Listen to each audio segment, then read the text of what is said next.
Simple. Prophetess ametupea 10,000 na akabeba Kawira, lakini Kawira akamua ni drama. Lakini wakati nilikuwa nachangisha, hangeingia live watu wachangie Mama Benja, alafu mnakuja kuniambia justice for Kawira, justice for Kawira. Hiyo inako ngoma hizi sokora hizi cia ngoma methithie no mwangalia koje rake una misbehave na kuja kuniambia ati hapa ni nini?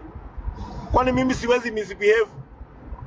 Na mkijaribu kukanyanga prophetess nitasimama na yeye, pende msipende. Sometimes it is not about being known, it is not about celebrity, it is not about having numbers, it is not about having following and views, it's all about the due course.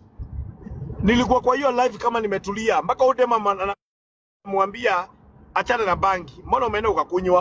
Huyo prophetess mjinga wa mudhendeko maisi ya gui. Udem si mjinga. Mpaka udem anamwambia nimekuvuruta mguu sikatai, nimekupiga sikatai, juu nilikubeba siwezi kuacha hapa. Kawira anasema niache hapa, niache hapa. Umenipiga. Ndio mumbu changie 50,000. Ngomba hizi si ya gui, maino maya. Hata muna akili takataka nyinyi. Mbona hakuingia live wakati kwa tunachangia Benja? Aliingia live wakati alivurutwa mguu after amevuta bangi. Na I am not against Kawira. Kawira is my sister. But whatever brought you there, focus. Hata mimi ningeenda huko na nikunywa pombe na ni misbehave, hamngesimama na mimi, mngesema Chris umefanya makosa. Nilikuwa na pombe kwa gari ama sikuwa? Nilikunywa.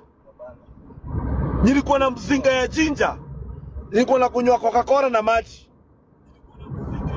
Haya, leta hiyo pombe ya Githaiga iko wapi? Wacha nionyeshe pombe ya Githaiga. Githaiga aliacha pombe kwa gari yangu, wacha nionyeshe. Tulia, sijui chini na kuaga wapi.